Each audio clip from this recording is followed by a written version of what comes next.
Hello ஆஸ்பரண்ட்ஸ், இந்த வீடியோவில் நம்ம 2018 வருஷம் நடந்த குரூப் 2 எக்ஸாம் கொஷின் பேப்பர் வந்து அனாலிசிஸ் வந்து பார்க்க போகிறோம்.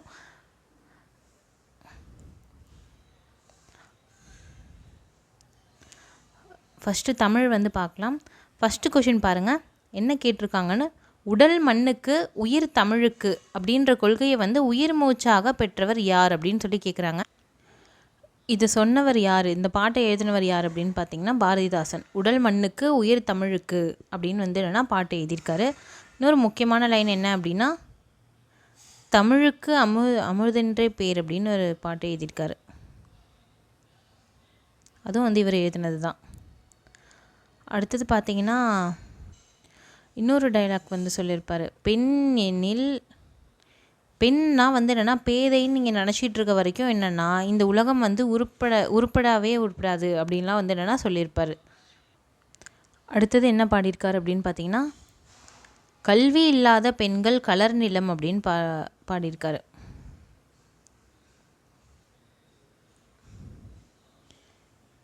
இது மாதிரி வந்து பெண் கல்வியை வந்து பாசிட்டிவாக வந்து சொல்லி பாடியிருக்கார். பெண் கல்வி வேணும் அப்படின்னு சொல்லிட்டு பாடியிருக்கார். இதனால தான் வந்து இவர் வந்து பகுத்தறிவு ரிலேட்டடாக பாடுறாருல்ல, அதனால் வந்து என்னென்னா புரட்சி கவிஞர் அப்படின்னு வந்து பாரதிதாசனுக்கு இன்னொரு பேர் இருக்குது. ஓகேவா, நெக்ஸ்ட் கொஷின் பார்க்கலாம். அடுத்தது பார்த்தீங்கன்னா, அடையெடுத்த ஆகுபெயர் அப்படின்ற இலக்கண குறிப்புக்கு பொருத்தமான நூல் என்ன அப்படின்னு சொல்லி கேட்குறாங்க. அடையினா என்னது, அடைமொழி. அடைமொழிக்கு அப்புறம் ஆகுபெயர் வரணும். அது வந்து அடையெடுத்த ஆகுபெயர் அப்படின்னு சொல்கிறாங்க. இதில் எது வந்து அடையெடுத்த ஆகுபெயர்னா திருக்குறள். திருக்குறள் எப்படி பிரிக்கலாம், திரு ப்ளஸ் குறள் அப்படின்னு பிரிக்கலாம். திரு அப்படின்றது என்னதுன்னா அடைமொழி. திரு அப்படின்றது அடைமொழி. குறள் அப்படின்னா என்ன பொருள்னா குறுகிய அப்படின்றது தான் அர்த்தம். குறள்னா குறுகிய அப்படின்றது அர்த்தம். இங்கே குறுகிய பாட்டை வந்து குறிச்சிருக்கு. ஸோ என்னென்னா ஆகுபெயர் அப்படின்னு சொல்கிறாங்க. அதனால் அடையடுத்து வர ஆகுபெயர் அப்படின்னு வந்து திருக்குறளுக்கு பெயராக இருக்குது. ஓகேவா, நெக்ஸ்ட் கொஷின் பார்க்கலாம். அடுத்தது பார்த்திங்கன்னா பாசிலை. பாசிலையை எப்படி பிரிக்கிறாங்க அப்படின்னா பசுமை ப்ளஸ் இலை அப்படின்னு வந்து பிரிப்பாங்க. அதுக்கப்புறமா என்ன ஆகும் அப்படின்னா இது போயிடும், ஈர்ப்போதல் அப்படின்ற மாதிரி போயிடும். பசு ப்ளஸ் இலை தான் மிச்சம் இருக்கும். அப்புறமா வந்து என்னென்னா ஆதி நீடல்னு ஒரு விதி இருக்கும். அதான் பாசு ப்ளஸ் இலை அப்படின்னு வந்து மாறும். அதுக்கப்புறமா என்ன ஆகும், உயிரெழுத்து வந்திருக்கு. உயிரெழுத்து வந்தால் என்னென்னா ஊ வந்து போகும். முன்னாடி இருக்கிற இடத்துலேருந்து ஊ போயிடும். இச்சு ப்ளஸ் ஊ இருக்குது. ஸோ என்னென்னா ஊ போயிடும். ஊ போயிட்டால் என்ன வரும் அப்படின்னா பா இஸ் வரும் ப்ளஸ் இலை வரும். அப்போ என்ன வரும், இஸ்ஸும் ஈயும் சேர்ந்து பாசிலை அப்படின்னு வரும். இப்படி தான் வந்து புணர்ச்சி விதி வந்து வரும். எவ்வளோ டீட்டெயிலாம் தேவையில்லை, பசுமை ப்ளஸ் இலைன்னு பிரிக்கணும் அப்படின்னு தெரிஞ்சிருந்தாலே போதும். ஓகேவா, நெக்ஸ்ட் கொஷின் பார்க்கலாம்.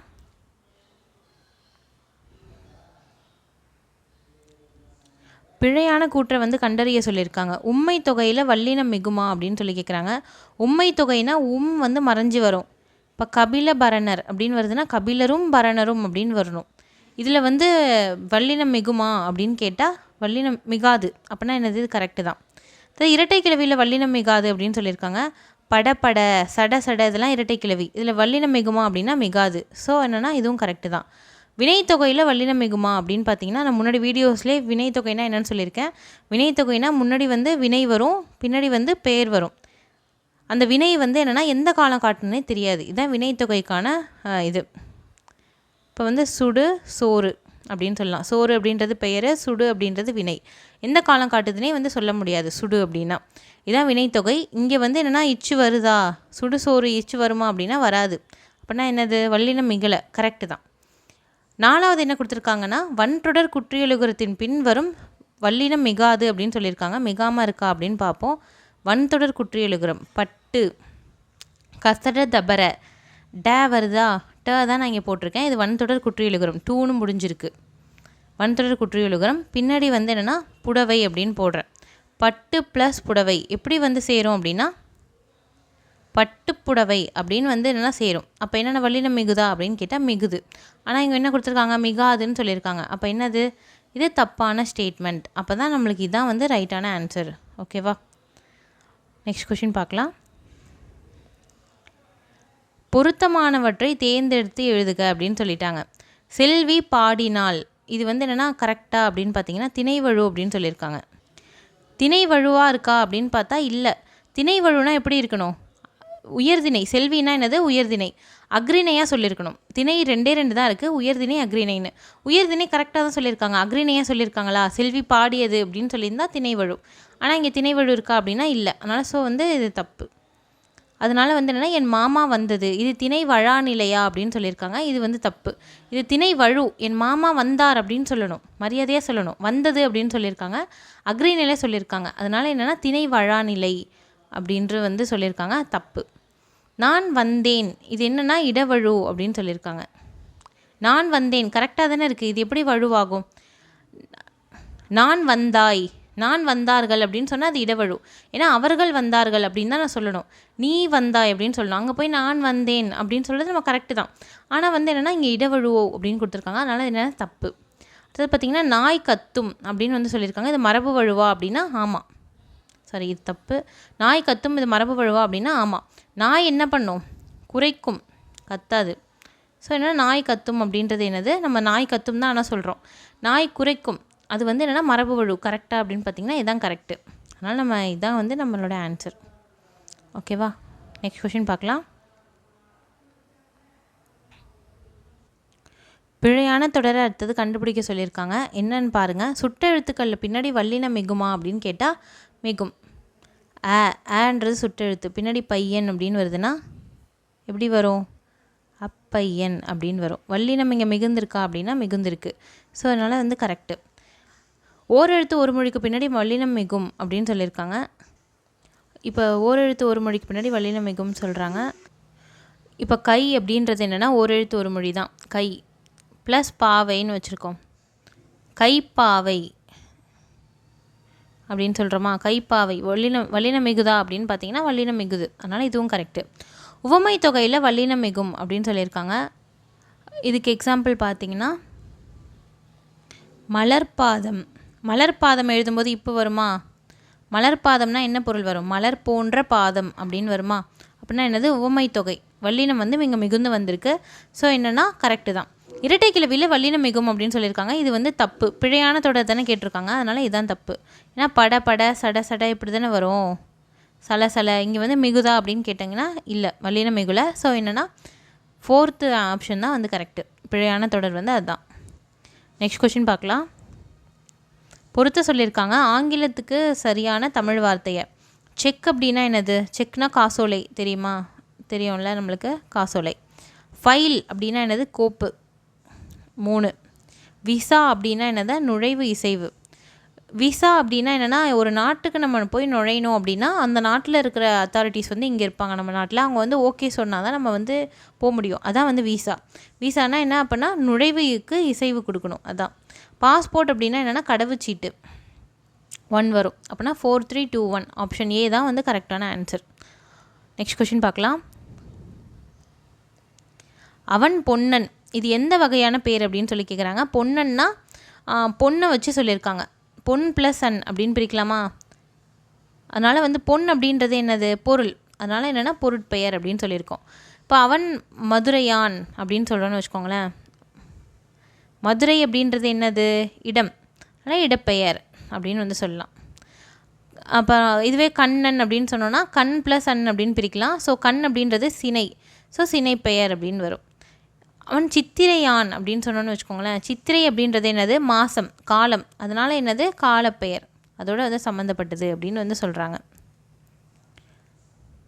ஓகேவா? இது மாதிரி வந்து எது ரிலேட்டடாக சொல்கிறாங்களோ அதுதான் வந்து ஆன்சர். ஓகே, நெக்ஸ்ட் கொஷின் பார்க்கலாம். ஒரு பெயர் சொல்லை வந்து என்னென்னா ஒரு பெயர் சொல்லோட பொருளை செய்யப்படும் பொருளாக வேறுபடுத்தி காட்டுவது வந்து என்ன அப்படின்னு சொல்லி கேட்குறாங்க.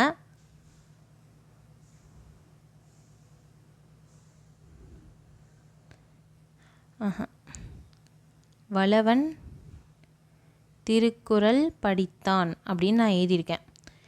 இதில் வந்து வினைச்சொல் என்ன அப்படின்னு நமக்கு தெரியும், படித்தான். இது நமக்கு தேவையில்லை. வளவன்றதும் பெயர் சொல், என்னது திருக்குறள் அப்படின்றதும் பெயர் சொல். இதில் எது செய்யப்படும் பொருள், எது எழுவாய் அப்படின்னு பார்த்தீங்கன்னா வளவன் அப்படின்றது எழுவாய். ஏன்னா நம்ம வாயை திறந்து முதல்ல அதான் சொல்கிறோம், வளவன் அப்படின்னு சொல்லிட்டு அது எழுவாய், அதான் எழுவாய் அப்படின்னு சொல்கிறாங்க. திருக்குறள் அப்படின்றது எப்படின்னா செயற்படு பொருளாக மாறுது. எப்படி அப்படின்னா வளவன் திருக்குறள் படித்தான் அப்படின்றது இரண்டாம் வேற்றுமையோட உருபான ஐ சேர்ந்துடுது. ஐ சேர்ந்தால் என்ன வரும்னா வளவன் திருக்குறளை படித்தான் அப்படின்னு வரும். ஐ சேர்றதால இது என்ன அப்படின்னு பார்த்தீங்கன்னா இரண்டாவது வேற்றுமை. அதனால் ஒரு பெயர் சொல்லோட பொருளை செய்யப்படு பொருளாக மாற்றி வேறுபடுத்தி காட்டுறது என்ன அப்படின்னு பார்த்தீங்கன்னா இரண்டாவது வேற்றுமை தான். அதுதான் வந்து இங்கே சொல்லியிருக்காங்க. ஓகேவா, நெக்ஸ்ட் கொஸ்டின் பார்க்கலாம். கொடுக்கப்பட்ட தொடரில் பெயரச்ச தொடரை வந்து தேர்வு செய்யுங்க அப்படின்னு சொல்லி கேட்டிருக்காங்க. பெயரச்சம் அப்படின்னா நான் முன்னாடி வீடியோஸ்லேயே சொல்லியிருக்கேன். இப்போ வந்து எச்சமாக வந்து ஒரு பொருள் நிற்கணும். வந்து, தைத்த, தங்கை அப்படின்றது எச்சமாக இல்லை. சென்று எல்லாமே வந்து என்னென்னா எச்சமாக வந்து நிற்கிது. ஒரு வார்த்தை வந்து எச்சமாக வந்து நிற்கணும். அது மட்டும் இல்லாமல் அப்படின்ற சவுண்டில் முடியணும். அதுதான் வந்து பெயரச்சத்துக்கான டெஃபினேஷன். ஒரு வார்த்தை வந்து எச்சமாக முடிஞ்சு சப்போஸ் ஓ அல்லது இ அப்படின்ற கடைசி வார்த்தையில் முடியணும். அது மாதிரி இருந்தால் அது என்னது வினை எச்சம் அப்படின்னு நம்ம ஏற்கனவே வீடியோஸில் பார்த்துருக்கோம், இலக்கண குறிப்பிலலாம். அதுதான் வந்து நான் இங்கேயே சொல்லியிருக்கேன். ஓகே, நெக்ஸ்ட்டு என்ன பண்ண போகிறோம் அப்படின்னா, இப்போ பாருங்க சவுண்டில் எங்கே இருக்குது அப்படின்னு பார்த்தீங்கன்னா ஊ சவுண்டில் இருக்குது. இது கிடையாது. இதுவும் ஊ சவுண்டில் இருக்குது கிடையாது. இதுதான் சவுண்டில் இருக்குது. அதனால் தைத்த சட்டை அப்படின்றது ஆன்சர். உங்களுக்கு இதுவும் கன்ஃபியூஷனாக இருந்துச்சு அப்படின்னா பின்னாடி வர வார்த்தையை பாருங்கள். சட்டை அப்படின்றது, சட்டைன்றது என்னது பெயர் சொல். ஆனால் இங்கே தந்தான் அப்படின்றது பெயர் சொல்லானா கிடையாது. இங்கே பார்த்தான் பெயர் சொல்லானா கிடையாது. கேட்டால் பெயர் சொல் கிடையாது, வினைச்சொல். இதை வச்சு நம்ம தெரிஞ்சுக்கலாம். ரெண்டு மாதிரி கண்டிஷன் இருக்குது, அதை வச்சு தெரிஞ்சுக்கலாம். ஓகேவா, நெக்ஸ்ட் கொஸ்டின் பார்க்கலாம். குழல் கேட்டு மகிழ்ந்தான், இது எந்த வகை ஆகு பெயர் அப்படின்னு சொல்லி கேட்குறாங்க. குழல் அப்படின்றது என்னது, ஒரு கருவி. அதனால் கருவி ஆகு பெயர். ஏன் இது வந்து என்னென்னா குழல் கேட்டு மகிழ்ந்தானா ஒரு கருவி, அது ஏன் ஆகு பெயர்னு சொல்கிறோம்? ஆகு பெயர்னா ஒரு வேறு ஒரு மீன்ஸ் என்னென்னா ஒரு பேரை வந்து வேறு ஒன்றுத்துக்கு யூஸ் பண்ணாதான் அது ஆகு பெயர் அப்படின்னு சொல்லுவோம். அப்படின்னு வந்து கேட்டிங்கன்னா குழல் கேட்டு மகிழ்ந்தானா குழல் எனக்கு கொடுங்க அப்படின்னு கேட்டால் அவன் மகிழ்ந்திருப்பான்.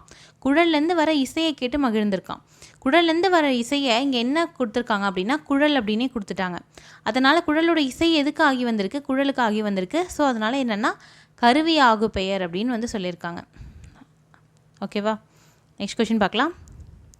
அது பருப்பு உள்ளதா, ஏன்னா வணிகர்கிட்ட நம்ம கேட்குற வினா எந்த வினா அப்படின்னு பார்த்தீங்கன்னா பருப்பு உள்ளதா நம்ம எதுக்கு போய் கேட்போம்? வணிகர்கிட்ட கேட்குறோம் அப்படின்னா எதுக்கு கேட்போம்? வாங்கிக்க தான் கேட்போம். அதனால் கொழல் வாங்கி வச்சுக்கிறதுக்கு தான் கேட்போம். அதனால் கொழல் வினா அப்படின்னு வந்து அதுக்கு ஆன்சர் வரும். ஓகேவா, நெக்ஸ்ட் கொஸ்டின் பார்க்கலாம். அடிதோறும் 4 சீர்களை பெற்று வருவது என்ன அப்படின்னு சொல்லி கேட்டிருக்காங்க. அடிதோறும் 4 சீரை பெற்று வருவது என்ன அப்படின்னா நேரடி. இதுக்கு வந்து இன்னொரு பேர் இருக்குது, என்னன்னு பார்த்தீங்கன்னா அளவடி. அடிதோறும் 2 சீர் வந்துச்சுன்னா, 2 சீர்னால் ஒன்றும் இல்லை. இப்போ ஒரு பாட்டு லைன் இருக்குன்னா ரெண்டாக இருக்கும். இதான் வந்து குறளடி. இதுவே சிந்தடி அப்படின்னா 3 லைனாக இருக்கும், 3 வார்த்தையாக இருக்கும். 3 வார்த்தையாக இருக்கும். இது மாதிரி 3 வார்த்தையாக இருக்கும் பாட்டுனா. அடுத்தது இதுவே நேரடி இல்லைனா அளவடினா 4 வார்த்தையாக இருக்கும். நெடிலடினா 5 இருக்கும். இதுதான் வந்து வித்தியாசம். ஓகேவா, நெக்ஸ்ட் கொஸ்டின் பார்க்கலாம். தலையின் வகையை வந்து கண்டுபிடிங்க அப்படின்னு சொல்லிட்டாங்க. காய் முன் நிறை வந்தால் அது எந்த தலை அப்படின்னு கேட்டிருக்காங்க. காய் முன் நிறை வந்துச்சுன்னா அது பேர் வந்து கலித்தலை அப்படின்னு வந்து சொல்லுவாங்க. இதுக்கு நான் ஒரு வாய்ப்பாடு சொல்கிறேன், அதை வந்து நோட் பண்ணி வச்சுக்கோங்க. மாமுன் நேர் வந்துச்சு அப்படின்னா நேரொன்ற ஆசிரிய தலை.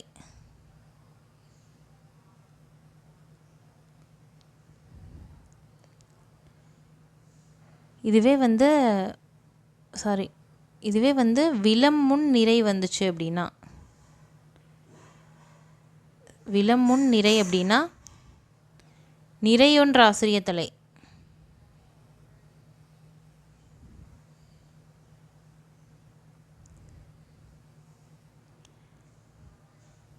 இயற்சீர் வெண்டலை அப்படின்னா வந்து என்னென்னா இதுக்கு அப்படியே ஆப்போசிட்டாக இருக்கும். ஃபஸ்ட்டு மாமுன் நேர் ஞாபகம் வச்சுக்கோங்க, நேரொன்ற ஆசிரியத்தலை. விலமுன் நிறை வந்து நிறையொன்ற ஆசிரியத்தலை. இதுக்கு அப்படியே ஆப்போசிட்டாக எழுதுனா என்ன வரும் அப்படின்னா மாமுன் நிறை வருமா, மாமுன் நிறை வரும். அப்புறம் விலமுன் நேர் வரும். விலமுன் நேர் இது மாதிரி படிச்சிங்கன்னா உங்களுக்கு ஈஸியாக இருக்கும். ஃபஸ்ட்டு மாமுன் நேர் படிச்சுடுங்க, அடுத்தது விலமுன் நிறை. அடுத்தது அப்படியே ஆப்போசிட்டாக எழுதுங்க, மாமுன் நிறை விலமுன் நேர். இது ரெண்டுத்துக்கும் என்ன வரும் அப்படின்னா இயற்சீர் வெண்டலை. இயற்சீர் வெண்டலை வரும். அடுத்தது வெண்சீர் வெண்டலை எதுக்கு வருது அப்படின்னு பார்த்தீங்கன்னா காய் முன் நேர் வந்தால் வெண்சீர் வெண்டலை. காய் முன் நேர் வந்தால் வெண்சீர் வெண்டலை. காய் முன் நிறை தான் நம்மள்ட்ட கேட்டிருக்காங்க. இது வந்து என்னென்னா கலித்தலை. அடுத்தது ஒன்றிய வஞ்சித்தலை ஒன்றாத வஞ்சித்தலை, இதுவும் வந்து ஈஸி தான். ஒன்றிய வஞ்சித்தலை எதுக்கு வரும் அப்படின்னா கனிமுன் நிறை. கனிமுன் நிறை வந்துச்சுன்னா ஒன்றிய வஞ்சித்தலை, கனிமுன் நேர் வந்துச்சு அப்படின்னா ஒன்றாத வஞ்சித்தலை. ஓகேவா, இதுதான் வந்து சொல்லியிருக்காங்க. இதை வந்து 7 ஞாபகம் வச்சுக்கோங்க. இந்த தலை வந்து எது எதுக்கு எது எது வரும் அப்படின்னு சொல்லிட்டு 7 ஞாபகம் வச்சுக்கிட்டிங்க அப்படின்னா ஏதாவது கொஷின் கேட்டாலும் வந்து நம்மளுக்கு ஈஸியாக இருக்கும் ஆன்சர் பண்ணுறதுக்கு. ஓகே, நெக்ஸ்ட் கொஷின் பார்க்கலாம். செந்தளிர் கற்பகத்தின் தெய்வ திருமலர் போன் மண்புலவன் வள்ளுவன் வாய் சொல் அப்படின்னு வந்து வள்ளுவன் வாய் சொல்ல புகழ்ந்து வந்து பாடியிருக்காங்க. இந்த செய்யுள் தொடர் எந்த நூலில் வந்து எழுதியிருக்கு அப்படின்னு வந்து நூலில் வந்து இருக்குது அப்படின்னு சொல்லி கேட்குறாங்க. திருவள்ளுவ மாலையில் இருக்குது. திருக்குறளை போற்றி புகழ்ந்து பாடுறதுக்குனே ஒரு நூலை வந்து எழுதினாங்க. இதுதான் வந்து திருவள்ளுவ மாலை அப்படின்னு வந்து சொல்கிறாங்க. கிட்டத்தட்ட ஒரு 50க்கு மேலே புலவர்கள் வந்து எழுதியிருப்பாங்க திருவள்ளுவரை பற்றி புகழ்ந்து. அதான் வந்து இந்த திருவள்ளுவ மாலை. ஓகேவா, நெக்ஸ்ட் கொஷின் பார்க்கலாம். தீரா இடும்பை தருவது எது அப்படின்னு வந்து சொல்கிறாங்க. தீரா இடும்பை எது தரும் அப்படின்னு பார்த்தீங்கன்னா ஆராயாமல் என்ன பண்ணுறோம், ஒரு செயலில் இறங்கிடுறோம். இறங்கிட்டதுக்கப்புறமா என்னென்னா இந்த செயல் நடக்குமா அப்படின்னு ஐயப்பட்டோம் அப்படின்னா அது வந்து தீரா இடும்பை தரும் அப்படின்னு வந்து வள்ளுவர் வந்து சொல்லியிருப்பார். ஆராயாமல் ஒரு செயலில் இறங்கிட்டு பின்னாடி வந்து ஐயப்பட்டால் அது தீராத இடும்பை, இடும்பைனா என்னது, துன்பம் தரும் அப்படின்னு வந்து திருவள்ளுவர் சொல்கிறார். ஓகேவா, நெக்ஸ்ட் கொஷின் பார்க்கலாம். 17 கீழ்க்கணக்கு நூல்களில் ஒன்று எது அப்படின்னு பார்த்தீங்கன்னா நாலடியார். இந்த புறநானூறு, நற்றிணை, பரிபாடல் எல்லாமே என்ன நூல் அப்படின்னா 8 தொகை. 8 தொகை நூல்கள் அப்புறம் தொகுத்தவர் எல்லாமே நம்ம என்னென்னா நெக்ஸ்ட் வீடியோவில் பார்ப்போம். 8 தொகை 10 பாட்டு எல்லாமே தனித்தனியாக பார்ப்போம். நெக்ஸ்ட் கொஷின் போகலாம். கீழ்கண்டவற்றுள் பொருந்தாத வந்து தேர்ந்தெடுங்க அப்படின்னு சொல்லியிருக்காங்க. கம்பராமாயணத்துக்கு கம்பர் வச்ச பேர் என்ன அப்படின்னா ராமாவதாரம். இது வந்து கரெக்டான ஆன்சர் தான். ராமாவதாரம் அப்படின்னு தான் அவர் வச்சார். பட் அதுக்கப்புறமா தான் கம்பராமாயணம், கம்பர் எழுதுனால கம்பராமாயணம் அப்படின்னு நம்ம பேர் வச்சோம். கம்பராமாயணத்தில் பெரிய பிரிவுக்கு காண்டம் அப்படின்னு பேர். கரெக்டு தான். கம்பராமாயணத்தை 6 காண்டங்களாக மொத்தம் பிரிச்சுருப்பாங்க. அடுத்தது என்ன சொல்லியிருக்காங்கன்னா கம்பராமாயணத்தோட உட்பிரிவுக்கு காதைன்னு பேர் அப்படின்னு சொல்கிறாங்க. இது வந்து தப்பு. கம்பராமாயணத்தோட உட்பிரிவு காண்டம், ஒவ்வொரு காண்டத்தையும் வந்து என்னென்னா நிறையா படலமாக பிரிப்பாங்க. காதை கிடையாது. காதை எதுக்கு வரும் அப்படின்னா சிலப்பதிகாரம், மணிமேகலைக்கு தான் காதை அப்படின்னு வரும். இங்கே என்னது அப்படின்னா படலம் அப்படின்ற பேரில் வந்து வரும். நெக்ஸ்ட்டு பார்த்தீங்கன்னா கம்பராமாயணம் ஒரு வழிநூல் அப்படின்னு சொல்லியிருக்காங்க. இதுவும் வந்து கரெக்டு தான். கம்பராமாயணம் ஒரு வழிநூல்னா எந்த பேசிஸில் வழிநூல்னு சொல்கிறாங்கன்னா ராமாயணம், வால்மீகி ராமாயணத்தை தழுவி வந்து எழுதுனது தான் கம்பராமாயணம். வடமொழியில் வால்மீகி எழுதின ராமாயணத்தை தழுவி கம்பர் தமிழில் எழுதுனது தான் கம்பராமாயணம். ஸோ வந்து அதுவும் கரெக்டு தான். எது தப்பு அப்படின்னா 3வது ஆப்ஷன் தான் தப்பு. ஓகேவா, நெக்ஸ்ட் கொஷின் பார்க்கலாம். கம்பர் சொன்ன வண்ணங்கள் எத்தனை வண்ணங்கள் அப்படின்னு பார்த்தீங்கன்னா 96 வண்ணங்களை பற்றி என்னென்னா கம்பர் வந்து சொல்லியிருக்காரு இந்த கம்பராமாயணத்தில். அதை பற்றி தான் சொல்கிறாங்க. கம்பர் சொன்ன வண்ணங்கள் 96 வண்ணங்கள். அடுத்தது ஐங்குறு நூற்றை தொகுத்தவர் யார் அப்படின்னு பார்த்தீங்கன்னா புலத்துறை முற்றிய கூடலூர் கிழார் அப்படின்றவர் தான் தொகுத்திருக்கார். ஐங்குறு நூற்றை தொகுத்தவர். பூரிக்கோ அப்படின்றவர் வந்து என்னென்னா குறுந்தொகையை தொகுத்திருக்கார். ரொம்ப முக்கியம். இது மாதிரி இந்த நூலை வந்து 8 தொகை நூல்கள்லாம் தொகுத்தவர் தொகுப்பித்தவர் யாருன்னு முக்கியம். ஏன்னா இந்த நூல்கள்லாம் நிறையா பேர் வந்து சேர்ந்து எழுதியிருக்காங்க. அதனால் எழுதினவங்களை விட தொகுத்தவர் தொகுப்பித்தவர் தான் வந்து ரொம்ப முக்கியம். ஓகேவா, நெக்ஸ்ட் கொஷின் பார்க்கலாம். பொறுத்துக என்ன. அடுத்த கொஷினில் பார்த்தீங்கன்னா பொருள் வந்து கேட்டிருக்காங்க.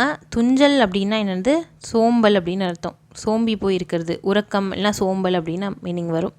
தமியர் அப்படின்னா தனித்து இருக்கிறவங்க, அதான் தமியர் அப்படின்னு வந்து சொல்கிறாங்க. தாள் அப்படின்னா முயற்சி பண்ணுறது. ஸோ என்னென்னா தாள்னா முயற்சி. நோன்மை அப்படின்னா வலிமையாக இருக்குது. ஸோ நோன்மை அப்படின்னு சொல்கிறாங்க. அப்படின்னா ஆன்சர் என்ன வரும் அப்படின்னா 3, 4 வரும். அடுத்தது என்னென்னா 1, அடுத்தது 2 வரும். 3, 4, 1, 2 அப்படின்றது தான் இந்த கொஷினுக்கான ஆன்சர். நெக்ஸ்ட் கொஷின் பார்க்கலாம். புறநானூற்றில் சில பாடல்களை ஆங்கில மொழியில் மொழிபெயர்த்தவர் யார் அப்படின்னு பார்த்தீங்கன்னா ஜியு போப். அவர் வந்து மொழிபெயர்த்திருக்கார். பெஸ்கி அப்படின்றவர் என்னென்னா கான்ஸ்டான்டின் ஜோசப் பெஸ்கி. வீரமாமுனிவர் தான் பெஸ்கி அப்படின்னு சொல்கிறாங்க. இவர் வந்து லத்தீன் மொழிபெயர்ப்புலாம் பண்ணியிருக்காரு தமிழ் புக்ஸில். ஓகேவா, நெக்ஸ்ட் கொஷின் பார்க்கலாம். திவ்ய பிரபந்தத்துக்கு உரை வழங்கியவர் யார் அப்படின்னா பெரிய வாச்சான் பிள்ளை அப்படின்றவர் திவ்ய பிரபந்தம் 4000 திவ்ய பிரபந்தத்துக்கு உரை எழுதியிருக்காரு. பெரிய வாச்சான் பிள்ளை அப்படின்றவர். ஓகேவா, நெக்ஸ்ட் கொஷின் பார்க்கலாம். பெருஞ்சூளையினால் ஆட்கொள்ள அடைந்துய்ந்த தெருளும் உணர்வில்லாத சிறுமை ஏன் யான் அப்படின்னு வந்து பாடியிருக்காரு. சூளை நோய் வந்து சிவபெருமான் யாரை ஆட்கொண்டிருப்பார் அப்படின்னா திருநாவுக்கரசர் ஆட்கொண்டிருப்பார். திருநாவுக்கரசர் முன்னாடி பார்த்திங்கன்னா சமண சமயத்தில் இருப்பார். அதுக்கப்புறமா தான் வந்து என்ன பண்ணுவார், சைவ சமயம். சைவ சமயம்னா என்னது அப்படின்னா சிவபெருமானை கும்புறவங்கள சைவ சமயம்னு சொல்லுவாங்க அந்த காலத்தில். அந்த சமயத்துக்கு மாறியிருப்பார். அப்போ எப்படி மாறியிருப்பார் அப்படின்னா சூளை நோய் அப்படின்னு சொல்லுவாங்க. ஒரு நோய், பயங்கரமான வயிற்று வலி வரும். அந்த மாதிரி ஒரு நோயை வந்து என்னென்னா சிவபெருமான் வந்து அதுக்கப்புறமா தான் வந்து என்ன சிவபெருமானை கும்புறதா மாறியிருப்பார், கும்புறவரா. இவர் வந்து அரசர் மகேந்திரவர்ம பல்லவரையும் வந்து என்னென்னா மாற்றிருப்பார். மகேந்திரவர்மன் பல்லவ மன்னன், இவரையும் வந்து என்னென்னா சமண சமயத்திலேருந்து சைவ சமயத்திற்கு மாற்றிருப்பார். ஓகேவா, திருநாவுக்கரசர் தான் மாற்றிருக்காரு. நெக்ஸ்ட் கொஷின் பார்க்கலாம். ஒல்லை பொருள் வந்து பொறுத்துக்க அப்படின்னு சொல்லிட்டாங்க. ஒல்லை அப்படின்னா என்னது, விரைவுன்னு அர்த்தம், சீக்கிரமாக போங்க அப்படின்னு அர்த்தம். ஈறு அப்படின்னா என்னது, எல்லை. மேதி அப்படின்னா என்னது, எருமை. அங்கனர் அப்படின்னா சிவன். அங்கனர்னா என்னது, சிவபெருமானுக்கு இங்கே நெற்றிக்கண் இருக்கும்ல, அதான் அங்கனர் அப்படின்னு வந்து சொல்கிறாங்க. அப்போ ஆன்சர் என்ன வரும் அப்படின்னு பார்த்தீங்கன்னா 4 3 2 1 4 3 2 1 அப்படின்றது தான் ஆன்சர். ஓகே, நெக்ஸ்ட் கொஷின் பார்க்கலாம். குருசு அப்படின்னா என்ன அப்படின்னா சிலுவை அப்படின்னு அர்த்தம். குருசு அப்படின்னா சிலுவைன்னு அர்த்தம். ஏளனம், ஏளனத்துக்கு என்ன பேர் கொடுத்துருப்பாங்க, ஆகடியம்னு சொல்லியிருப்பாங்க. ஆகடியம்னா ஏளனம் அப்படின்னு அர்த்தம். சினம், சினத்துக்கு வந்து அந்த காலத்தில் என்ன சொல்லுவாங்கன்னா வெகுளினா சினம் அப்படின்னு அர்த்தம். இந்த காலத்தில் வெகுளி அப்படின்னா நம்ம என்ன சொல்லுவோம், இன்னசென்ட்டாக இருக்கவங்கள வெகுளின்னு சொல்லுவோம். ஆனால் அந்த காலத்தில் வெகுளி அப்படின்னா சினம் அப்படின்னு அர்த்தம். ஏளனம்னா ஆகடியம்.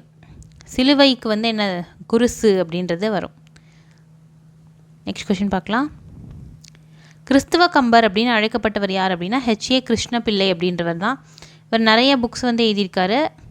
ரட்சண்யன்னு வரும், அதை வச்சு நம்ம ஈஸியாக கண்டுபிடிச்சிடலாம். ரட்சண்ய யாத்ரீகம் எழுதியிருக்காரு. ரட்சண்ய யாத்ரீகம், ரட்சண்ய குரல், ரட்சண்ய மனோகரம், அப்புறம் பார்த்திங்கன்னா ரட்சண்ய சமய நிர்ணயம், நிறைய புக்ஸ் வந்து எழுதியிருக்காரு. இவர் வந்து கிறிஸ்தவ கம்பர் அப்படின்னே வந்து சொல்கிறாங்க. ஓகேவா, நெக்ஸ்ட் கொஷின் பார்க்கலாம். பிள்ளை பெருமாள் ஐயங்கார் யாருடைய அவையில் வந்து அலுவலராக பணிபுரிஞ்சிருக்கார் அப்படின்னு பார்த்தீங்கன்னா பிள்ளை பெருமாள் ஐயங்கார் யாரோட அவையில் பணிபுரிஞ்சார்னா திருமலை நாயக்க மன்னர் அவருடைய அரசவையில் பணிபுரிஞ்சிருக்காரு பிள்ளை பெருமாள் ஐயங்கார். இவர் எங்கே ஆண்டவர் அப்படின்னா மதுரை ஆண்டவர் தான் திருமலை நாயக்கர். இவர் பேரில் தான் திருமலை நாயக்கர் மஹால் கூட கட்டியிருக்காங்க மதுரையில் சொக்கநாதர் கோயிலில். ஓகேவா, நெக்ஸ்ட் கொஷின் பார்க்கலாம். பொருந்தாத இணையை கண்டறிய சொல்லியிருக்காங்க. ராஜராஜ சோழனுலா யார் எழுதியிருக்காங்கன்னா ஒட்டக்கூத்தர். முதலாம் ராஜராஜன் இல்லை, இரண்டாவது ராஜராஜனை பற்றி எழுதினது இது. திருவேங்கட தந்தாதி யார் எழுதினானா பிள்ளை பெருமாள் ஐயங்கார் வந்து எழுதியிருக்காரு. மதுரை கலம்பகம் குமரகுருபரர், இது எல்லாமே கரெக்டு தான். முக்கூடர் பல்லு யார் எழுதினதுன்னா தெரியவில்லை. ஆசிரியர் பேரே நம்மளுக்கு முக்கூடர் பல்லு யார் அப்படின்னு தெரியாது. முத்தொள்ளாயிரமும் யார் எழுதினதுன்னு தெரியல. நாதகுத்தனார் எந்த புக்கை எழுதினார் அப்படின்னு பார்த்தீங்கன்னா குண்டலகேசி, ஐம்பெரும் காப்பியமில் ஒரு நூலான குண்டலகேசியை எழுதியிருக்காரு. ஓகேவா, நெக்ஸ்ட் கொஷின் பார்க்கலாம். உலக பொதுமறை என்று போற்றப்படும் நூல் என்ன அப்படின்னு பார்த்தீங்கன்னா திருக்குறள். திருக்குறளை என்ன சொல்கிறாங்க, உலக பொதுமறை அப்படின்னு போட்டுடுறாங்க. ஏன்னா உலகத்தில் வந்து எந்த மொழியாருக்கும் எந்த நாட்டாருக்கும் வந்து உரிய, இந்த நாட்டுக்கு மட்டும்தான் திருக்குறள் வந்து ஃபாலோ பண்ணணும், இந்த சமயத்தில் மட்டும்தான் திருக்குறள் ஃபாலோ பண்ணணும் அப்படின்ற ஒரு எந்த ரெஸ்ட்ரிக்ஷனும் இல்லை. யார் வேணால் திருக்குறளில் சொல்லியிருக்க கருத்துக்களை ஃபாலோ பண்ணலாம். ஸோ இதை உலக பொதுமறை அப்படின்னு சொல்கிறாங்க. இன்னும் நிறைய பேர் இருக்குது. உலக பொதுமறை, தமிழ்மறை, உத்தரவேதம், இதெல்லாம் நம்ம புக்ஸ்லேயே படிச்சிருப்போம். பொய்யாமொழி, அப்புறம் வேறு தெய்வ நூல், மாதிரி ஏகப்பட்ட பேர் இருக்குது திருக்குறளுக்கு. அதில் ஒன்று தான் உலக பொதுமறை. நெக்ஸ்ட் கொஷின் பார்க்கலாம். கடிகை முத்துப்புலவரோடைய மாணவர் யார் அப்படின்னு பார்த்தீங்கன்னா உமறுப்புலவர். கடிகை முத்துப்புலவரோட மாணவர் உமறுப்புலவர். இவர் தான் என்ன எழுதியிருக்காரு, சீரா புராணம் எழுதியிருக்காரு. இதில் நபிகள் நாயகம் அவர்களோட வரலாறை பற்றி எழுதியிருப்பார்.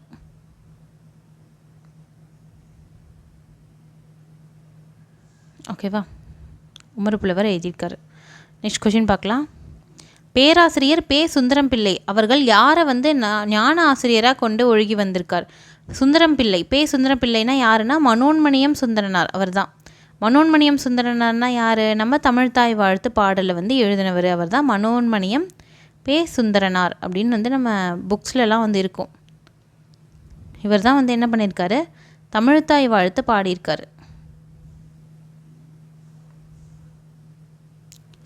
இவருக்கு வந்து யார் ஆசிரியர் அப்படின்னு பார்த்தீங்கன்னா ஞான ஆசிரியர் சுந்தர சுவாமிகள். அவர் பேர்லேயே தான் இருக்காங்க, ஞாபகம் வச்சுக்கோங்க. சுந்தர சுவாமிகள், ஆச்சாரியார்னு எழுதிடக்கூடாது, சுவாமிகள் இருந்திருக்காரு.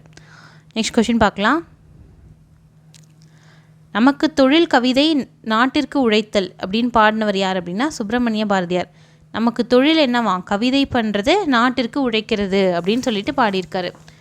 வேறு என்னென்னலாம் அவர் பாடியிருக்காரு அப்படின்னு பார்ப்போம். வேறு என்ன பாடியிருக்காருன்னா சுதந்திர போராட்டம் அப்போ வந்து நிறையா பாடியிருப்பார். ஆடுவோமே பல்லு பாடுவோமே ஆனந்த சுதந்திரம் அலைந்து விட்டோம் என்று அப்படின்னு வந்து பாடியிருக்காரு. சுதந்திரம் அடைஞ்சோடனே இதெல்லாம் பாடணும் அப்படின்னு ஆசைப்பட்டார் ரொம்ப. வேறு இன்னொரு முக்கியமான பாட்டு என்னென்னா செந்தமிழ் நாடெனும் போதினிலை, அதுவும் இவர் தான் பாடியிருக்காரு.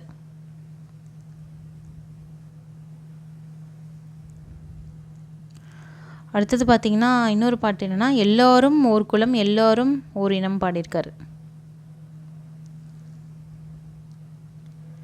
இது பாடியிருக்காரு. அப்புறம் இன்னொரு முக்கியமான பாட்டு என்னென்னா வெள்ளை நிறத்து ஒரு பூனை அப்படின்னு ஒரு பாட்டு பாடியிருப்பார். வெள்ளை நிறத்தில் ஒரு பூனை இருந்துச்சு, அது எங்கள் வீட்டில் வளர்ந்துச்சு அப்படின்லாம் வந்து ஒரு பாட்டு பாடியிருப்பார். ஓகேவா? இது மாதிரி நிறையா பாட்டு பாடியிருக்காரு Subramania Bharathiyar. Okay, next question பார்க்கலாம். 34வது கொஷின் பார்த்தீங்கன்னா பகுத்தறிவு கவிராயர் அப்படின்னு நம்ம யாரை அழைக்கிறோம் அப்படின்னா உடுமலை நாராயண கவி அப்படின்றவரை வந்து சொல்கிறோம் பகுத்தறிவு கவிராயர் அப்படின்னு சொல்லிட்டு. ஓகேவா? உவேசாவை தமிழ் தாத்தா அப்படின்னு சொல்கிறோம். இப்போ நிறைய சிறப்பு பெயர்கள்லாம் வந்து கவிஞர்களுக்கு இருக்குது. இதை வந்து கீழே ஒரு வீடியோ டிஸ்கிரிப்ஷன் நான் தரேன். ஒவ்வொரு கவிஞர்களுக்கும் என்னென்ன சிறப்பு பெயர்கள் அப்படின்றத நீங்கள் அதில் போய் பாருங்கள். நெக்ஸ்ட் கொஷின் பார்க்கலாம். மக்கள் கவிஞர் என்று அழைக்கப்படுபவர் யார் அப்படின்னு பார்த்தீங்கன்னா பட்டுக்கோட்டை கல்யாண சுந்தரம். இவர் தான் வந்து மக்கள் கவிஞர் அப்படின்னு நம்ம சொல்லி அழைக்கிறோம். ஏன்னா மக்களுக்கு வந்து தேவையான சமூக ரீதியான பிரச்சனையெல்லாம் வந்து இவர் பாடியிருப்பார் நிறைய. பட்டுக்கோட்டை கல்யாண சுந்தரம் அப்படின்றவர் திரை இசை பாடல்கள் பாடியிருக்காரு. திரைப்படம் அந்த காலத்தில் நிறைய பேர் பார்ப்பாங்கள்ல, அது வழியாக வந்து ஏழை மக்களை பற்றிலாம் அவங்க தெரிஞ்சுக்கணும் அப்படின்றதுக்காக பாடியிருப்பார் நிறையா. ஓகே, நெக்ஸ்ட் கொஷின் பார்க்கலாம். புரட்சி முழக்கம் அப்படின்ற நூலை எழுதினவர் யார் அப்படின்னு பார்த்தீங்கன்னா சாலை இளந்திரையன் அப்படின்ற ஒருத்தர் எழுதியிருக்காரு. புரட்சி முழக்கம் அப்படின்ற புக்கு. ஒரு எழுதின இன்னொரு புக்கு, முக்கியமான புக்கு என்னென்னா பூத்தது மானுடம் அப்படின்னு ஒரு புக்கு எழுதியிருக்காரு. 2 குறள்கள், இதெல்லாம் இவர் எழுதின முக்கியமான புக்ஸு. ஓகேவா? நெக்ஸ்ட் கொஷின் பார்க்கலாம். 37 என்ன சொல்லியிருக்காங்க? முற்காலத்தில் இசைத்தமிழ் நூல்களில் ஒன்று என்ன அப்படின்னு சொல்கிறாங்க. தமிழ் வந்து 3ஆக பிரிக்கலாம், இயல் இசை நாடகம் அப்படின்னு சொல்லிட்டு. இயற்றமிழ் நூல்லாம் ஒன்றும் இல்லை, இந்த உரைநடை நூலாக இருக்குல்ல, உரைநடை நூல், செய்யுள் நூல், இதெல்லாம் வந்து என்னென்னா இது இயல் நூல். இசைத்தமிழ் நூல்னால் இசைத்தமிழை பற்றி சொல்கிறது இசைத்தமிழ் நூல் அப்படின்னு சொல்லுவாங்க. இதுக்கு பெருநாரை இன்னொரு நூல் கூட இருக்குது, பெருங்குறுகு அப்படின்லாம் சொல்லிட்டு. இதெல்லாம் இசைத்தமிழ் புக்ஸு. இதுவே வந்து நாடக தமிழ் புக்ஸும் வந்து நிறையா இருக்குது, நாடகம் மாதிரியே எழுதுனது அப்படின்லாம். அந்த மாதிரி 3ஆக பிரிப்பாங்க தமிழ் நூல்களை. அதில் ஒன்று தான் வந்து இசைத்தமிழ் நூல்கள். அது பெருநாரை, பெருங்குறுகு, ரெண்டும் ரொம்ப முக்கியமான புக்ஸு. நெக்ஸ்ட் கொஷின் பார்க்கலாம். பம்மல் சம்பந்த முதலியார் வந்து முதலாக எழுதி அவரே நடிச்சிருக்கார் அந்த நாடகத்தில். அந்த நாடகம் பேர் என்ன அப்படின்னு கேட்டிருக்காங்க. புஷ்பவல்லி. இதெல்லாம் வந்து தமிழ் பழைய புக்ஸில் வந்து இருக்குது. இதெல்லாம் ரொம்ப முக்கியமான கொஷின். ஏன்னா இப்போ வர குரூப் 4 போன தடவை நடந்த குரூப் 4லே நிறைய பழைய ஓல்டு தமிழ் புக்லேருந்து நிறையா கொஷின்ஸ் கேட்டிருந்தாங்க. ஸோ ஓல்டு தமிழ் புக்கையும் என்னென்னா படிச்சுக்கிறது ரொம்ப ரொம்ப நல்லது. என்னென்னா இது மாதிரி கொஷின்ஸையும் வந்து அட்டன் பண்ணி ட்ரை பண்ணி பாருங்கள். பம்மல் சம்பந்த முதலியார் முதலாக எழுதி நடித்த நாடகம் பேர் என்னென்னா புஷ்பவல்லி அப்படின்றது தான். ஓகேவா? நெக்ஸ்ட் கொஷின் பார்க்கலாம். இயற்பெயர் வந்து கண்டுபிடிங்க அப்படின்னு சொல்லியிருக்காங்க. பாரதியாரோட இயற்பெயர் என்ன? சுப்பிரமணியன், தெரியும் நம்மளுக்கு. 4. பாரதிதாசனோட இயற்பெயர் சுப்புரத்தினம், கனக சுப்புரத்தினம். 3. அதாவது சுரதாவோட இயற்பெயர் என்ன அப்படின்னா ராஜகோபாலன், அதனால் 2. வாணிதாசனோட இயற்பெயர் என்ன அப்படின்னு பார்த்தீங்கன்னா அரங்கசாமி இல்லைனா இன்னொரு பேர் என்னென்னா எத்திராசலு என்கிற அரங்கசாமி அப்படின்னா 1. 4 3 2 1 அப்படின்றது தான் இந்த இதுக்கான ஆன்சர். சாரி, 4 3 1 2. ஆமாம், நான் தப்பாக எழுதிட்டேன். 4 3, அது சுரதாக்கு 1 தான் வரும், 1 2 அப்படின்னு வரும். ஆனால் ஆன்சர் என்ன வரும் அப்படின்னா 4 3 1 2 தான் ஆன்சராக வரும். ஓகே, நெக்ஸ்ட் கொஷின் பார்க்கலாம். மாணிக்கவாசகர் வரலாறும் கால ஆராய்ச்சியும் அப்படின்னு ஒரு புக்கு வந்து எழுதியிருக்காரு. யார் அப்படின்னு பார்த்தீங்கன்னா மறைமலை அடிகள் அப்படின்ற ஒருத்தர் எழுதியிருக்காரு.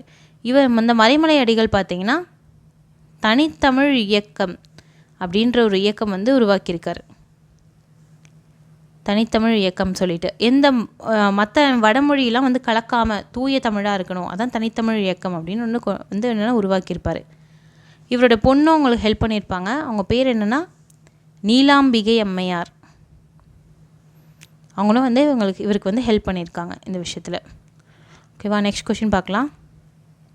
யார் காப்பார் என்று தமிழன்னை ஏங்கிய போது நான் காப்பேன் என்று எழுந்தார் ஒருவர், அவர் யாருன்னு கேட்குறாங்க. யார் அப்படின்னு பார்த்தீங்கன்னா உவே சாமிநாதையர். அப்படி இவர் என்ன பண்ணார் அப்படின்னு பார்த்தீங்கன்னா பதிப்பு பண்ணார். நிறைய புக்ஸை பார்த்திங்கன்னா ஓலைச்சுவடியில் தான் வந்து எழுதி வச்சுருந்தாங்க. அந்த ஓலைச்சுவடியிலிருந்து புத்தகமாக மாற்றின பெருமை யாருக்கு அப்படின்னா உவே சாமிநாதர் தான். அவர் மட்டும் அப்போ புத்தகமாக மாற்றலை அப்படின்னா என்ன இருக்கும், ஓலைச்சுவடியெலாம் அழிஞ்சு போயிருந்தால் நம்மளுக்கு நிறையா புக்ஸ் வந்து கிடச்சிருக்காது. இவர் தான் என்ன பண்ணுறாருனா ஓலைச்சுவடியில் வந்து என்னென்னா அதெல்லாம் எடுத்துகிட்டு போய் எழுதி, சப்போஸ் அந்த ஓலைச்சுவடியில் ஒழுங்காக தெரியலனா இன்னொரு பிரதி எங்கேயாவது இருக்கான்னு தேடி அலைஞ்சு அதை வந்து செக் பண்ணி எழுதி புத்தகமாக நம்மளுக்கு அது வந்து அச்சிட்டு கொடுத்தது. அதனால் வந்து அதனால தான் இப்படி சொல்கிறாங்க, யார் காப்பார் அப்படின்னு தமிழனை வந்து ஏங்கிட்டு இருந்தபோது நான் காப்பேன் அப்படின்னு வந்தார் அப்படின்னு சொல்லியிருக்காங்க. ஓகே, நெக்ஸ்ட் கொஷின் பார்க்கலாம். தேவநேய பாவாணர் எத்தனை நூல்களை படைத்துள்ளார் அப்படின்னா தேவநேய பாவாணர் நிறைய புக்ஸ் எழுதியிருக்காரு. மொத்தம் 43 புக்ஸ் எழுதியிருக்காரு. ஓகேவா, அதுதான் வந்து சொல்லியிருக்காங்க. தேவநேய பாவாணர் என்ன சொல்கிறாங்க அப்படின்னா மொழி ஞாயிறு அப்படின்னு வந்து சொல்கிறாங்க. இவர் நிறைய பார்த்திங்கன்னா சொல்லாய்வு கட்டுரைகள் வந்து எழுதியிருக்காரு. சொல்லாய்வு கட்டுரைகள் அப்படின்னு வந்து எழுதியிருக்காரு. இது கூட வந்து தமிழ் புக்கில் 10th தமிழ் புக்கில் வந்து ஃபஸ்ட்டு லெசன்லேயே கொடுத்துருப்பாங்க சொல்லாய்வு கட்டுரைகள். நிறையா வந்து என்னென்னா இலைகளோட வகை எப்படி இருக்கும், இப்போ காய்களோட வகை ஒவ்வொரு மரத்துக்கும் என்னென்ன சொல்லுவாங்க, என்னென்ன பேர் இருக்குது அப்படின்லாம் வந்து கம்பேர் பண்ணி எழுதியிருப்பார். ஆனால் சொல்லாய்வு கட்டுரைகள் அதுவும் வந்து ஒரு முக்கியமானவர். ஓகே, நெக்ஸ்ட் கொஷின் பார்க்கலாம். ஞான கண்ணாடி அப்படின்ற சமய நூலை எழுதினவர் யார் அப்படின்னா வீரமாமுனிவர் வந்து எழுதியிருக்காரு. ஞான கண்ணாடி அப்படின்ற நூல். இன்னும் நிறைய புக்ஸ் எழுதியிருக்காரு. பரமார்த்த குரு கதை,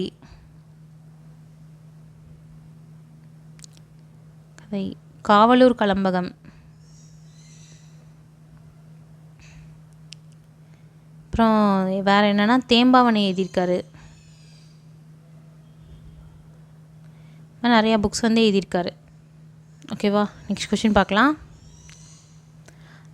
44th கொஷின் என்ன கேட்டிருக்காங்க பாருங்கள். தக்ஷிணமேரு என்று ராஜராஜனால் அழைக்கப்பட்ட கோயில் எது அப்படின்னு சொல்லியிருக்காங்க.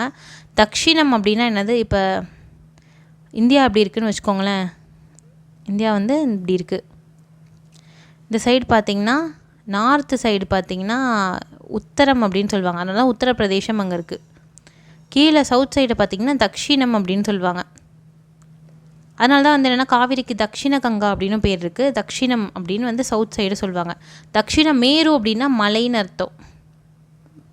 ஸோ என்னென்னா தக்ஷிணம் சவுத் சைடில் இருக்க பெரிய உயரமான இது என்ன அப்படின்னு வந்து என்னென்னா பேர் வச்சுருக்காங்க அந்த காலத்தில் தஞ்சை பெரிய கோயிலுக்கு தக்ஷிண மேரு அப்படின்னு சொல்லிட்டு. வேறு இன்னொரு பேர் என்ன சொல்லுவாங்கன்னா பெருவுடையார் கோயில் அப்படின்னு சொல்லாங்க. பெருவுடையார் கோயில் தக்ஷிணமேரு அப்படின்னு பேர் வச்சுருக்காரு ராஜராஜ சோழர். ராஜராஜேஸ்வரம் அப்படின்னும் சொல்லுவாங்க. ஓகே, நெக்ஸ்ட் கொஷின் பார்க்கலாம். தமிழ் ஆட்சி மொழியாக எந்தெந்த நாட்டில் இருக்குது அப்படின்னு பார்த்தீங்கன்னா இலங்கை, சிங்கப்பூர், மலேசியா. இங்கெல்லாம் வந்து தமிழ் வந்து ஆட்சி மொழியாக இருக்குது அப்படின்னு வந்து சொல்கிறாங்க. ஓகேவா, நெக்ஸ்ட் கொஷின் பார்க்கலாம். தன்மையின் அடிப்படையில் அமைந்த நிலத்தின் பேர் என்ன அப்படின்னு சொல்லி கேட்குறாங்க. தன்மைனா என்னென்னா அது இருக்கிற தன்மை, மீன்ஸ் அது ஒரு கேரக்டரை பொறுத்து. கலர் நிலம் அப்படின்னா என்னது, எதுக்குமே யூஸ் பண்ணாமல் மோசமாக இருக்கிற நிலம், அதை வந்து கலர் நிலம், கெட்டுப்போன நிலம் அப்படின்ற மாதிரி பேர் வச்சுருக்காங்க. அதான் வந்து என்னென்னா கலர் நிலம் அப்படின்றது தான் கரெக்டான ஆன்சர். மற்ற நிலம்லாம் பார்த்திங்கன்னா குறிஞ்சி, செம்மண், உவர் நிலம் இதெல்லாம் வந்து என்னென்னா அந்த இருக்கிற இடத்த பற்றி சொல்லியிருக்காங்க. கலர் நிலம் அப்படின்றது கலர்னால் என்னது, எதுக்குமே யூஸ் ஆகாதது அப்படின்னு அதோட தன்மையை பற்றி சொல்லியிருக்காங்க. அதனால் கலர் நிலம் அப்படின்னு நம்ம சொல்கிறோம். இதுவே நல்லா வளர்கிற நிலம் அப்படின்றதுக்கு வந்து என்னென்னா நல்ல நிலம் அப்படின்னு சொல்லியிருந்தால் அதுவுமே தன்மை அடிப்படையில் சொல்கிற நிலம் தான். ஓகே, நெக்ஸ்ட் கொஷின் பார்க்கலாம். பொறுத்துக என்ன சொல்லியிருக்காங்கன்னா அந்தந்த இதுக்கு என்னென்ன பறையோ பொறுத்து சொல்லியிருக்காங்க. என்னென்ன பறை அப்படின்னு பாருங்கள். குறிஞ்சிக்கு என்ன பறை அப்படின்னா தொண்டகம் அப்படின்னு சொல்கிறாங்க. குறிஞ்சிக்கு தொண்டகம். முல்லைக்கு வந்து என்னென்னா ஏறுகோட்பறை. முல்லை நிலத்தை தான் என்ன பண்ணுவாங்க, ஏறு தழுவுதல் விளையாடுவாங்க. அதனால் ஏறுகோட்பறை அங்கே இருக்கும் அப்படின்னு ஞாபகம் வச்சுக்கோங்க. மருதம்க்கு மணமுழா. மருதம்னா என்னது, நம்மள மாதிரி மக்கள் வாழ்கிறது. அங்கே தானே மேரேஜ்லாம் பண்ணுவாங்க, அதனால் அங்கே தான் மணமுழா அப்படின்னு ஞாபகம் வச்சுக்கோங்க. பாலை அப்படின்ற நிலத்துக்கு துடி பறை வந்து ஞாபகம் வச்சுக்கோங்க. ஃபஸ்ட்டு என்ன வரும் அப்படின்னா தொண்டகம், அடுத்தது ஏறுகோட்பறை, அடுத்தது 4, அடுத்தது 1. அப்படின்னா 2, 3, 4, 1 அப்படின்றது தான் இந்த கொஷினுக்கான ஆன்சர். ஓகே, நெக்ஸ்ட் கொஷின் பார்க்கலாம். பொறுத்துக்களை பார்த்திங்கன்னா பெரும்பொழுதும் மாதத்தையும் பொறுத்து சொல்லியிருக்காங்க. இதை நீங்கள் எப்படி ஞாபகம் வச்சுக்கிறீங்கன்னா வரிசைலாம் ஞாபகம் வச்சுக்கோங்க.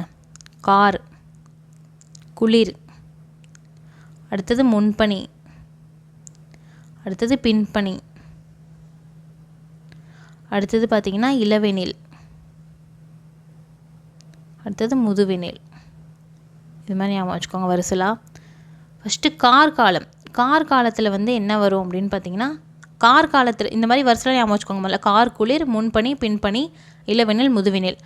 ஆவணிலேருந்து எழுதுங்க, கரெக்டாக இருக்கும். ஆவணி, புரட்டாசி. ஆவணிக்கு அப்புறம் புரட்டாசி. நம்மளுக்கு தமிழ் மாதம் தெரியும்ல, ஆவணி, புரட்டாசி. அதுக்கடுத்தது என்ன வரும், ஐப்பசி, கார்த்திகை வரும். அதுக்கடுத்தது மார்கழி வரும். அடுத்தது தை மாதம் வரும். அடுத்தது என்னென்னா மாசி, பங்குனி வரும். அப்புறம் இளவெனிலுக்கு என்ன வரும் அப்படின்னா சித்திரை வரும், வைகாசி வரும். அடுத்தது முதுவெனிலுக்கு என்ன வரும், ஆனி, ஆடி, 2 ஆவும் வரும். இந்த மாதிரி ஞாபகம் வச்சுக்கிட்டிங்கன்னா ஈஸியாக இருக்கும். ஃபஸ்ட்டு கார்லேருந்து ஸ்டார்ட் பண்ணுங்கள், வரிசலாக எழுதுங்க. அடுத்தது ஆவணிலேருந்து ஸ்டார்ட் பண்ணுங்கள், 2 மாதமாக எழுதிட்டு வாங்க, கரெக்டாக இருக்கும். கார்காலம் அப்போனா என்ன வரும், ஆவணி, புரட்டாசி 2. முன்பனிக்கு என்ன வந்துச்சு அப்படின்னு பார்த்தீங்கன்னா மார்கழி, தை.